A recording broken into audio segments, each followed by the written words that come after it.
Good afternoon and welcome to our podcast, Conversations with Maria and Alex. And essentially, Alex and I had an idea of starting a podcast that was all about getting to know the people that we like to work with in a lot more detail. Is that right, Alex? That's correct. So this is actually our first one. So it's a little bit of a trial run. And as we're getting to the approach of lockdown, it's nice to see people, even if it's over a phone and over a Zoom call. Absolutely. Alex, do you want to introduce yourself first? Yep, my name's Iskander Heylin. I'm a barrister at number 5 Chambers. I was called to the bar in England in 2000. I spent most of the last 10 years, I was offshore in Cayman, BVI, in New York, in Miami, and I've been back a couple of years now, and I practice in commercial and insolvency, and obviously litigation. Wonderful. I always struggle to follow your introductions, Alex, because I'm just there 5 minutes later. I'm like, right, okay. I'm Maria Mulla. I'm a barrister at number 5 Chambers as well. I specialise in commercial litigation, often with an international element. And who is our guest today, Alex? Do you want to introduce yourself? Yeah, hi, Maria and Alex. I'm Iskander Fernandez. I'm a partner and head up the white collar crime and investigations team here at BLM. Been here for coming up to about 3 years. And my day-to-day, week-to-week, month-to-month work involves advising corporates and high net worth individuals who essentially are investigated by law enforcement bodies in the UK or wish to undertake some form of internal investigation to root out any wrongdoing that has allegedly been undertaken by the corporate. And I understand, Iskander, you just recently had a big win in relation to a Russian client. Can you tell us a bit about that? I did indeed. So the Criminal Finances Act came into force a couple of years back, and one of the new powers that came into being was the account freezing order, which essentially allows the police to freeze an individual's account if they suspect that the money has either come from unlawful sources or is destined to be used for unlawful reasons or means. So I had a high net worth Russian client who had a number of bank accounts frozen in the United Kingdom. Money in there totaled in excess of £2 million. It took a while basically to get the police to understand the errors of their ways.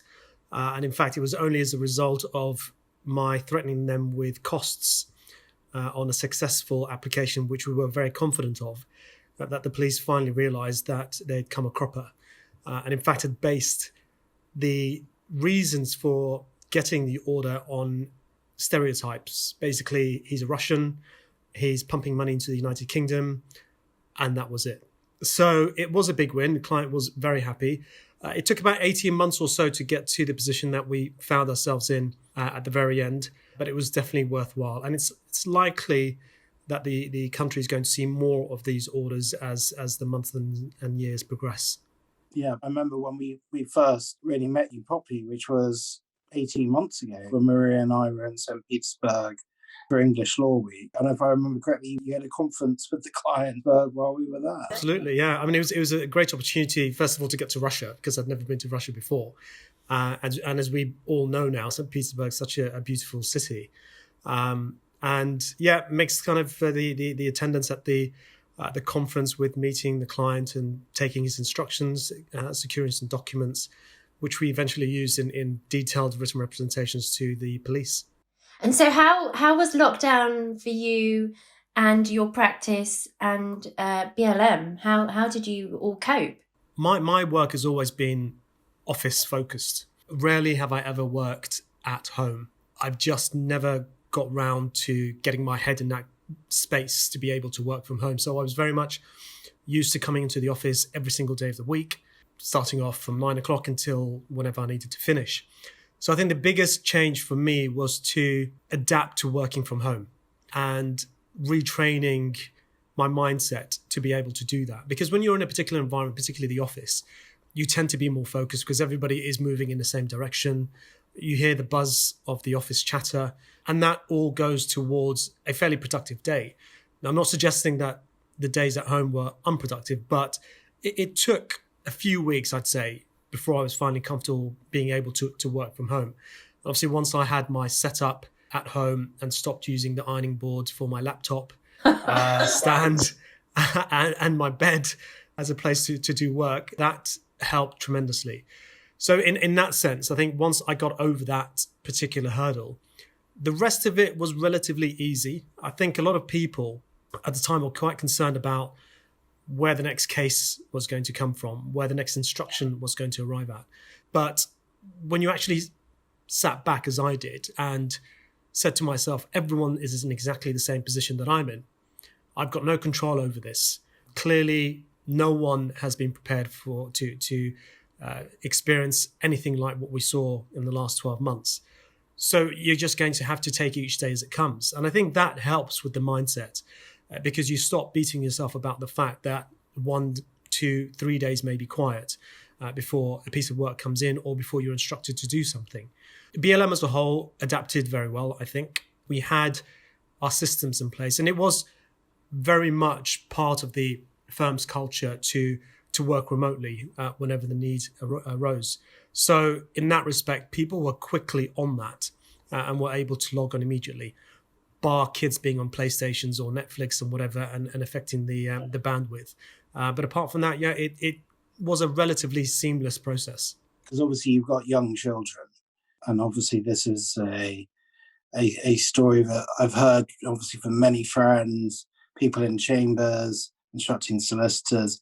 That balancing exercise of working from home, keeping the work product flowing, dealing with clients at the same time, helping your children with their algebra. How did you find balancing that? I was never good at maths, so I left that to my wife. So we can leave that there. Probably a prerequisite for a lawyer. No, it was. I think it was tough on the kids because although they initially thought this was going to be one big holiday for them, as many kids did across the country and perhaps across the globe, it soon dawned on them that they wouldn't be seeing their friends. And I think that did affect them. But in terms of getting them into a structured, or creating a structured day for them, it was the case of putting together a timetable, which my wife did tremendously well. They concentrated on their schoolwork and there were breaks in between. So I think everybody just worked around everyone else. More than anything else. And again, it took a couple of weeks, if not slightly longer. But once everyone was at that pace, I was able to work and they were able to do what they needed to do for school. Yeah. It was a shock to the system, I think, for barristers as well. Would you agree, Alex? I mean, certainly for me, I just can't wait to get back into court, to get back out into meeting, coming and meeting you guys and just not being over Zoom all the time. Well, it's funny. I mean, I haven't been in front of a judge live for now over a year. The last hearing I did live, I was up in Leeds, but I think it was the Wednesday or the Thursday before the lockdown, and I haven't been in front of a judge live since then. But obviously done plenty of hearings. The most recent big trial I've done that Maria's, I'm sure, very bored of hearing about. But we had a 10-day video link High Court trial. And the other side at PTR strongly resisted it being done on video link because there were accusations of dishonesty, as fraudulent trading, dishonest assistance, etc. And they were essentially saying, you need to see the whites of the witness eyes when putting such serious accusation.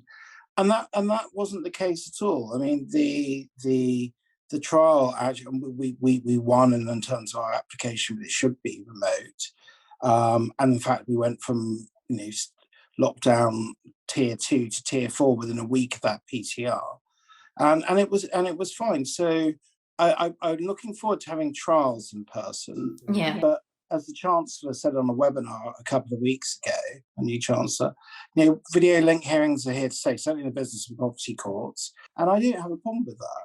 I think it's good for the clients, it keeps costs down. I think it's good for the courts. The courts can manage the time quite well, and it means I don't have to get up at 5 a.m. to get a train to Manchester to go to the High Court in Manchester, which I'm also quite happy not to do, much as I like Manchester. Yeah, it's good to have a bit of a balance, isn't it? I'm looking forward to just having the best of both worlds. It would be nice if we can keep the best of both worlds, keep a bit of the online presence, but also be able to get out and meet each other when we can. I think you're right. I mean, I did a couple of hearings using the court's CVP system. Yeah. It was odd, I'll be honest with you, because I sometimes do my own advocacy when the need arises. And I like being in that courtroom. You take a lot from being in that kind of environment and obviously seeing your opponent on your right or your left or whatever it is, and fielding questions from the judge. So whilst, we had to do it that way, again, like the pair of you, I really can't wait to get back into court and actually do some advocacy in front of a judge. For you, what do you think are going to be trends to look out for in your practice area?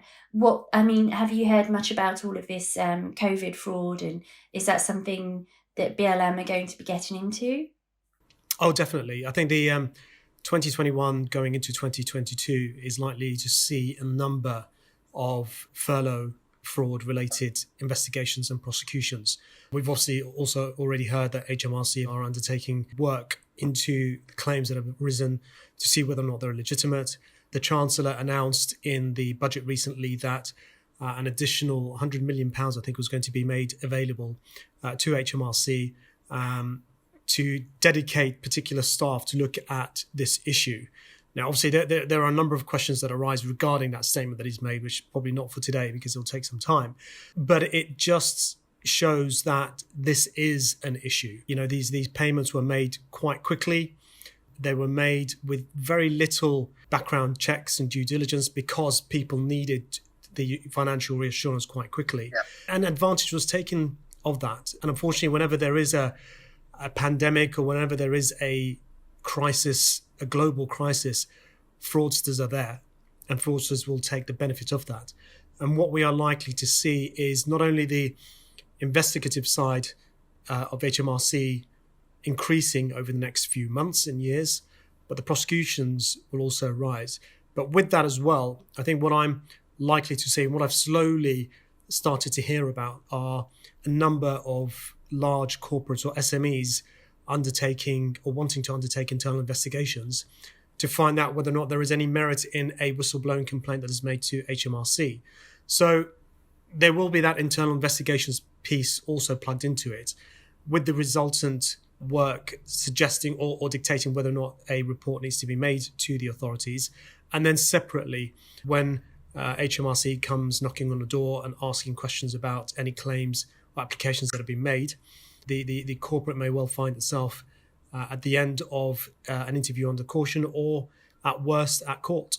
Yeah, I totally agree with what you just said. I mean, from a sort of insolvency side of looking at the commercial disputes as opposed to the sort of criminal investigations, I mean, one of the hot topics that comes up when I talk to IPs and solicitors is whether there's going to effectively be outsourcing in relation, because the job is so enormous that it's welcome news that HMRC are getting 100 million extra revenue to go and look into this.